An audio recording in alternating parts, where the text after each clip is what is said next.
जैसे आपने छल से मेरा पति छीना। राम बनो, सीता मिलेगी पर साथ छिन जाएगा। कृष्ण बनोगे, प्रेम मिलेगा, पर राधा से पूर्ण मिलन कभी नहीं होगा।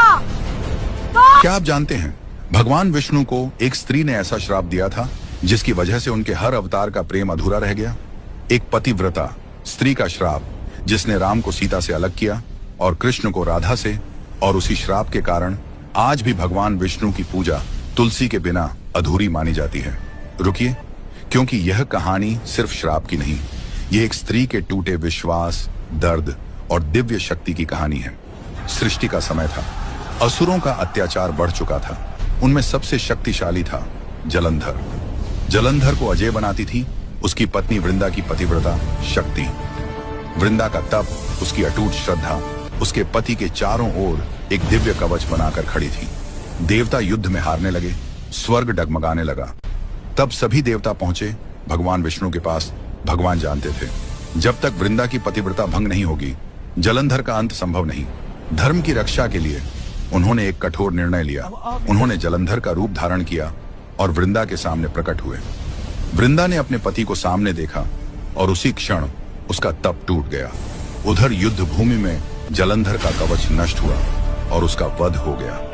जब वृंदा को सत्य का आभास हुआ, उसकी आत्मा कांप उठी। जिस भगवान को वह पूजती थी, उन्हीं ने उसकी श्रद्धा को हथियार बना लिया था। उसकी आंखों में आंसू थे, पर आवाज में अग्नि। वह बोली, जैसे आपने छल से मेरा पति छीना, वैसे ही आपका हर अवतार अधूरा रहेगा। राम बनोगे, सीता मिलेगी, पर साथ छिन जाएगा। कृष्ण बनोगे, प्रेम मिलेगा, पर राधा से पूर्ण मिलन कभी नहीं होगा। क्षण भर को सृष्टि थम गई। भगवान विष्णु, जिनके सामने ब्रह्मांड नतमस्तक होता है, आज स्वयं झुक गए। हाथ जोड़कर बोले, माता, तुम्हारा श्राप मेरे लिए दंड नहीं, तपस्या है, क्योंकि भक्ति से बढ़कर मेरे लिए कुछ भी नहीं। वृंदा का हृदय टूट चुका था।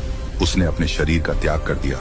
उस देह से निकला दिव्य प्रकाश, और उस प्रकाश से जन्म हुआ तुलसी।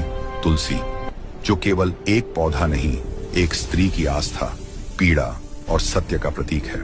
भगवान विष्णु ने वचन दिया, जहां जहां मेरी पूजा होगी, वहां तुम्हारा स्थान सबसे ऊंचा होगा। तुम्हारे बिना मेरी आराधना अधूरी रहेगी। इसीलिए आज भी भगवान विष्णु की पूजा तुलसी के बिना पूर्ण नहीं मानी जाती। और शायद इसीलिए उनके हर अवतार में प्रेम तो मिला, पर पूर्ण मिलन नहीं।